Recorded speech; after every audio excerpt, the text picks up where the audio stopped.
இன்றைக்கி நம்ம என்ன பார்க்க போகிறோம்னா ஒரு ரூஃப் ஸ்லாப். ரூஃப் முடிய போகுது. ஓகே, பார்த்தா தெரியும். இந்தாண்ட பக்கத்தில் ரூஃப் முடிச்சு, இங்கே ரூஃப் முடிய போகுது.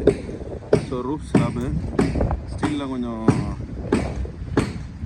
மழை லைட்டாக தூரலில் ரெஸ்ட் ஆகிடுச்சு. ஓகே, பிரச்சனை இல்லை. அது அப்புறம் பார்த்துக்கணும்.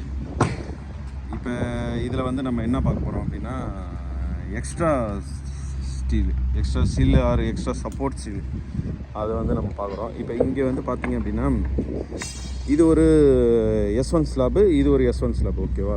ஸோ இந்த ரெண்டு ஸ்லாப்புக்கும் ட்ராயிங்கில் என்ன கொடுத்துருக்கு, ரெண்டு ஸ்லாப்புக்கும் டாப் ஸ்டீல் பாட்டம் ஸ்டீல் கொடுத்துருப்பாங்க. இதுக்கும் டாப் ஸ்டீல் பாட்டம் ஸ்டீல் ரெண்டுத்துக்குமே கொடுத்துருப்பாங்க. ஓகே, டாப் வந்து மேபி 15 பாட்டமும் அது மாதிரி 15 இல்லை 15-20 அந்த மாதிரி என்ன கொடுத்துருக்கோ டிஃப்ரெண்ட்டாக மாற்றி என்ன கொடுத்துருக்கோ அது. ஓகே, அதுக்கு அடுத்த டேபிளர் காலத்தில் பார்த்திங்க அப்படின்னா எக்ஸ்ட்ரா சப்போர்ட் 12 mm 20 ஸ்பேஸிங் அப்படின்னு கொடுத்துருக்கோம். ஓகேவா? இப்போ என்ன